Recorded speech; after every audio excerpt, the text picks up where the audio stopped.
Welcome back to Focal Point AFR Talk. Brian Fisher is my name. Number to call if you want to join the program, 888-589-8840. Hillary Clinton, by the way, somebody did a poll here. Let's see who did this. This was a poll, a top 10 poll of who Americans admire the most, according to YouGov.com. So this was a poll that was conducted by YouGov.com for the Times of London.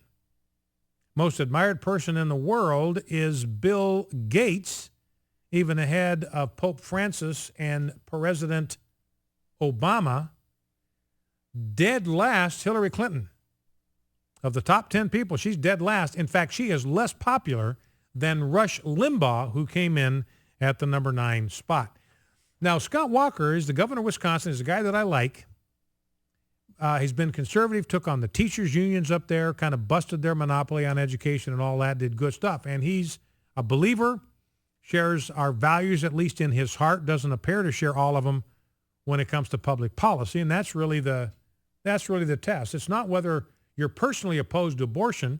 It's whether you think our public policy ought to be opposed to abortion and what effort you're willing to make to do that. I'm not saying that Governor Walker's not willing to do that. I'm just illustrating that it's not just what you say and believe. It's what you're willing to do in public policy that matters. A number to call, by the way, if you want to join our conversation is 888-589-8840,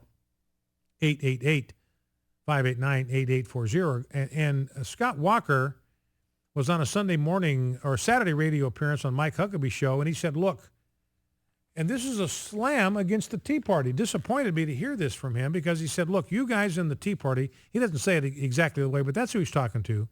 He says, you guys in the Tea Party should not put your energies into these primaries. You shouldn't put your energies into challenging these undocumented Democrats. You should help anybody with an R by their name get elected. That's what he said. And Governor Huckabee introduced him as a conservative who doesn't, quote, tear down other Republicans. Let's see if I can get to the quote here. We need to elect Republicans to those spots. Without Republican unity, we would have had tremendous difficulties, if not an outright barrier, to that kind of reform. The real answer is not to go out and attack Republicans and try to defeat them in the primaries. It's to go out and win those winnable elections for the United States Senate. And that's what we always hear. Well, we just got to win these elections first. Then we win these elections and look out, we're going to take care of reform. Never seen that happen one single solitary time. So here you got a Republican, Scott Walker, good guy, governor of Wisconsin. I just flatly disagree with him about this, saying to the Tea Party, basically what he's saying to us, we don't want you involved in the primary. We do not want grassroots Republicans being able to decide who their candidate is. We want you to stay out of that. We want you to keep your nose out of that. We don't want you to be engaged in that. You just accept whoever we give you and then do your dead level best to get them elected to office. And I cannot tell you how strongly I disagree with that attitude. 888-589-8840. I want to talk a little bit, Rob, if we can shift gears on this.